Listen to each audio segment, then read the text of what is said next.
तो मैं लोहरदगा बंद का अनाउंस करूँगा, उस पर भी नहीं मानेंगे तो सारे प्राइवेट स्कूल में ताला में जो खर्च लगे मैं ताला मार दूंगा। वो व्यक्ति कभी भाषण में बोला करते थे कि हम लोहरदगा को एजुकेशन हब बनाएंगे, आज एजुकेशन को दुकान खोल दी है। ड्रेस भी वहीं से लेना, जूता भी वहीं से लेना। अब सरकार के आदमी ही चोरों निकल जाते हैं। जो यहाँ सत्ता के अध्यक्ष हैं उसको खाली उगाही से मतलब है। पेट्रोलिंग गाड़ी बालू पास कराने के लिए 200 रुपये ट्रैक्टर लेता है। थाना का बंधा हुआ है, सीओ का बंधा हुआ। अभी अंचल में जिस प्रॉब्लम है मोटेशन का है। मेरा नाम है बद्रीनाथ। अभी मैं लोहरदगा जिले के समरनाले के पास हूँ और धरने पे पूर्व नगर परिषद अध्यक्ष पवन निक्का जी बैठे हुए हैं। सर, नगर परिषद का चुनाव लोहरदगा में संपन्न हो चुका है, उसके बाद अब धरने पे बैठे हैं, इसका क्या उद्देश्य है धरना पे बैठे हैं? चुनाव हारे जरूर हैं, लेकिन लोहरदगा जनता ने जो ताकत दिया है तो उनके समस्या के लिए हमने लड़ाई लड़ना शुरू कर दिया। तो सर्वप्रथम ने एजुकेशन लाइन को इसलिए चुना कि मैं एक हेडमास्टर का बेटा हूँ, तो एजुकेशन मेरे लिए प्रायोरिटी है। और आज लोहरदगा में जितने प्राइवेट स्कूल में अभिभावक से पैसा लूटा जा रहा है, ये सबसे महत्वपूर्ण है। री एडमिशन के नाम में, पुनः नामांकन शुल्क के नाम में बच्चा एक बार 1 में केजी में एडमिशन लेता है सेम स्कूल में, और उसी स्कूल में दूसरा वर्ष पुनः नामांकन का शुल्क लिया जाता है और वो शुल्क सीधे सीधे ओनर के हाथ में जाता है। सर, कहीं से आपको सूचना प्राप्त हुई है कि प्राइवेट विद्यालय के अंदर री एडमिशन के नाम पे पैसा लिया जा रहा है लोहरदगा में? अभिभावक ने बोला कि दादा आप आंदोलन करते हैं, कम से कम इस क्षेत्र में भी आप आंदोलन कीजिए ताकि हम जैसे मीडियम फैमिली के वर्ग को एक थोड़ा सहानुभूति मिले। साल का इतना खर्च उठ जाता है, हर महीने तो वो लोग फीस तो देते ही हैं, और लेकिन मार्च और अप्रैल महीना जैसा आता है री एडमिशन आ जाता है। अब मान लीजिए अभी मुस्लिम फैमिली, ईद का माहौल है, बच्चा के लिए कपड़ा खरीदे कि री एडमिशन के लिए पैसा जमा करें, मीडियम वर्ग के लिए तो बहुत दिक्कत है। तो इसलिए हम सोचे कि सबसे पहले हम एजुकेशन पे बात उठाएंगे। तो इस बात को यही नहीं, जिला पे नहीं, इस बात को हम मुख्यमंत्री तक ले जाएंगे।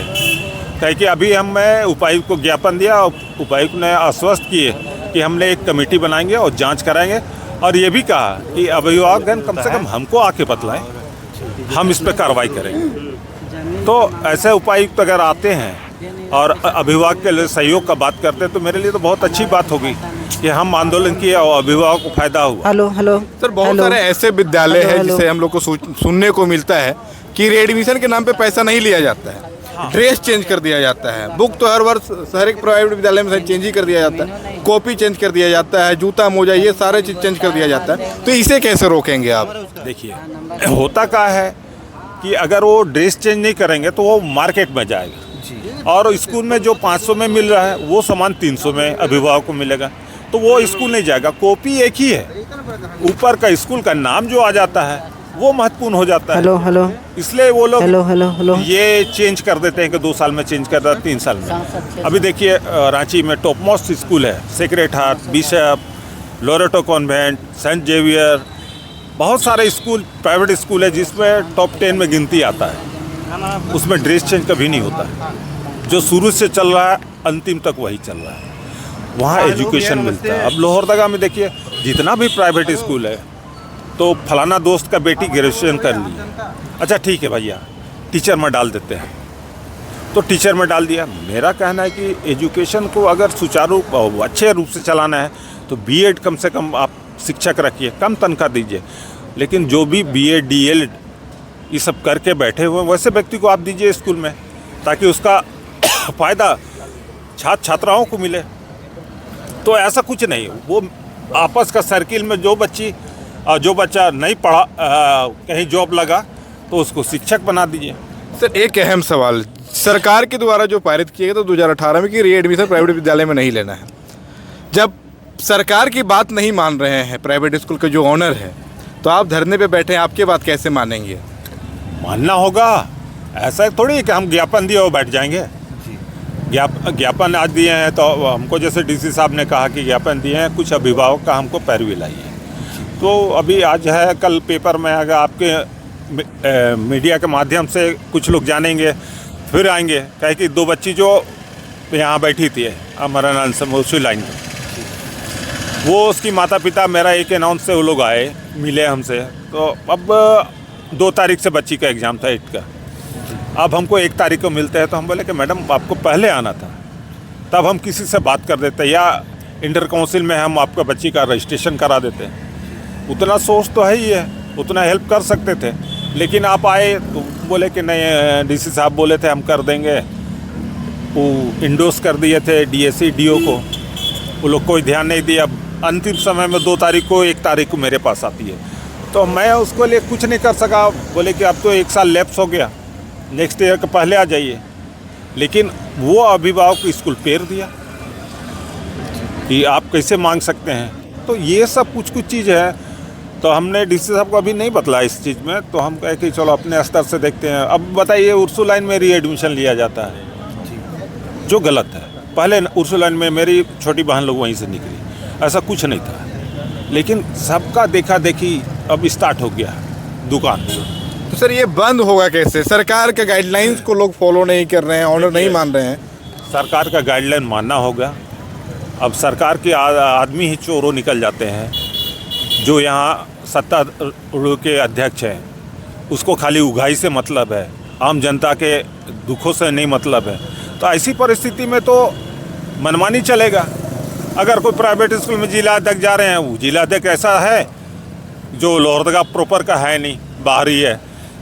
अब वो नेतागिरी कर रहा है फिर चमचे के बल पे, उसको सिर्फ पैसा से मतलब। तो जेई से यही से वसूल अपना दुकान चला रहा है। अब तो हम सेकेंडरी पहले एजुकेशन में आए, उसके बाद इस क्षेत्र में भी आएंगे। अधिकतर नेता को देखिएगा इस समरालय मैदान में बैठे रहेंगे, कभी आम जनता का सेवा कर नहीं सोचेंगे। तो मैं चाहता हूं कि लोग को, जो जिला अध्यक्ष इस तरह से, उन लोग को भी सोचना चाहिए आम जनता के बारे में। सर आपको क्या लगता है लोहरदगा में इतने सारे जो प्राइवेट विद्यालय हैं, सबसे ज़्यादा कौन विद्यालय में बच्चों को लूटा जाता होगा, बच्चे के गार्जियन को? ग्रेटर त्रिवेणी में। ये ऐसा आप खुला आरोप लगा रहे हैं? खुला आरोप है। वो व्यक्ति कभी भाषण में बोला करते थे कि हम लोहरदगा को एजुकेशन हब बनाएंगे। आज एजुकेशन को दुकान खोल दिए। ड्रेस भी वहीं से लेना, जूता भी वहीं से लेना, सारा चीज़ वहीं से लेना। इसलिए हम बता रहे हैं, एजुकेशन का नाम भले पटना पढ़ लिए हैं, लेकिन वो एक बिजनेस फैमिली से आए, इसलिए वो बिजनेस कर रहे हैं।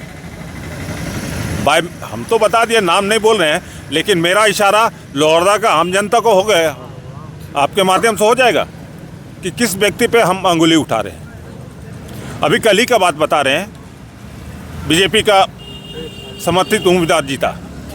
बहुत सारे लड़का को था कि हम रांची में अध्यक्ष के साथ जाकर फ़ोटो खिंचाए, लेकिन वो निकले अपने गाड़ी में, अध्यक्ष को बैठाए, बाकी बात को लोहरदगा में जोड़ के सीधे रांची चले गए। तो राजनीति के लोग ऊपर में ऐसा जताते हैं कि हमने इसको जिताया। यहाँ आम कार्यकर्ता बहुत मेहनत करके जिताया। तो इस तरह से ये लोग हैं कि मेरा फोकस बिजनेस पे है, समाज सेवा मेरा कोई मुद्दा नहीं है। सर ये जो लोहरदगा संघर्ष मोर्चा बनाए हैं, या जो समिति है, या समिति के नाम अब हमेशा लोहरदगा में रहेगा या चेंज कर दिया जाएगा? नहीं, चेंज इसलिए नहीं, संघर्ष यहाँ हर क्षेत्र में होना है। अभी तो आप देख रहे हैं एजुकेशन पर शुरू किए हैं, फिर माइंस पे हम आएंगे, बालू पे आएंगे। प्लस बालू से जो अवैध वसूली होता है उस पर आएंगे। पेट्रोलिंग गाड़ी बालू पास कराने के लिए 200 रुपये ट्रैक्टर लेता है। थाना का बंधा हुआ है, सीओ का बंधा हुआ। अभी अंचल में जिस प्रॉब्लम है, मोटेशन का है, एलपीसी का है, इस सब मुद्दे पे आएंगे। मेरे लिए तो लोहरदगा में मुद्दा ही मुद्दा भरा हुआ है, जिस पे कोई नेता अपना बयान तक नहीं देते। तो किसी एक को तो खड़ा होना होगा। मुद्दा ख़त्म नहीं होगा, उसो बात नहीं है, मुद्दा के लड़ाई लड़ना होगा, अवश्य मुद्दा ख़त्म होगा। अभी लग रहा है कि जिस प्रकार से उपायुक्त महोदय को ज्ञापन सौंपे हैं, कमेटी बनेगी, जांच होगा जो भी रीएडमिशन ले रहे हैं उस पर। हाँ, वो बोले हैं कि हम कमेटी बनाएंगे, लेकिन कुछ अभिभावक को आगे आना होगा, जिसका नाम हम गुप्त रखेंगे। तो अभिभावक लग रहा है कि आगे आएंगे? जरूर आएंगे। आपके माध्यम से वो चैनल देखेंगे तो निश्चित तौर पे आएंगे। भले उपायुक्त पास ना आ सके, लेकिन मेरे पास आएंगे, हम माध्यम बनेंगे, उपायुक्त महोदय को पहुंचाएंगे ये बात। सर ज्ञापन सौंप लिया गया है, मुख्यमंत्री जी से भी आप बोल रहे हैं कि मिलने के लिए जाएंगे, ज्ञापन मुख्यमंत्री जी को भी सौंपेंगे, उसके बाद भी अगर प्राइवेट स्कूल मनमानी करती है, बातों को नहीं मानती है, सरकार का गाइडलाइन को पालन नहीं करते हैं, तो फिर आपका क्या निर्णय होगा? मेरा निर्णय है कि अगर उपायुक्त महोदय का बात नहीं सुनते या मेरे बातों को नहीं सुनते तो मैं लोहरदगा बंद का अनाउंस करूंगा। उस पर भी नहीं मानेंगे तो सारे प्राइवेट स्कूल में ताला में जो खर्च लगे मैं ताला मार दूंगा। जिस प्रकार से नेताजी बोल रहे हैं, आप लोग नेताजी के समर्थक हैं, क्या नेताजी का हर वक्त में साथ देंगे आप लोग? ज़रूर देंगे, क्योंकि बहुत ही अच्छा मुद्दा है। सारे अभिभावक इससे परेशान हैं। ये सालाना जो रीएडमिशन का पैसा लिया जाता है, इससे कितने अभिभावक जो मिडिल क्लास के हैं वो कर्जदार भी हो जाते हैं। तो इस मुद्दा में हम लोग हमेशा साथ खड़े रहेंगे। ये बहुत ही अच्छा मुद्दा है। सर, क्या लग रहा है कि लोहरदगा जिला में जितने भी प्राइवेट विद्यालय हैं, सारा विद्यालय के रीएडमिशन आप लोग बंद करा के ही रहेंगे? एकदम बंद होना चाहिए, हर हाल में बंद होना चाहिए रीएडमिशन। बच्चे लोग का भविष्य ये लोग खेल रहा प्राइवेट स्कूल वाले, ये किसी भी हाल में इसको बंद होना चाहिए। तो आप देख सकते हैं हमारे साथ बातचीत करने के लिए पूर्व नगर परिषद अध्यक्ष पवन एक्का जी थे, जो धरने में बैठे हैं और बोल रहे हैं कि हर एक विद्यालय में, जितने भी प्राइवेट विद्यालय जहां रीएडमिशन लिया जाता है वहां रीएडमिशन नहीं लेने देंगे। बाकी आप लोग क्या सोचते हैं, अपनी राय जरूर कमेंट बॉक्स में रखिएगा। अभी तक के लिए इतना ही। जय हिंद, जय भारत, जय झारखंड।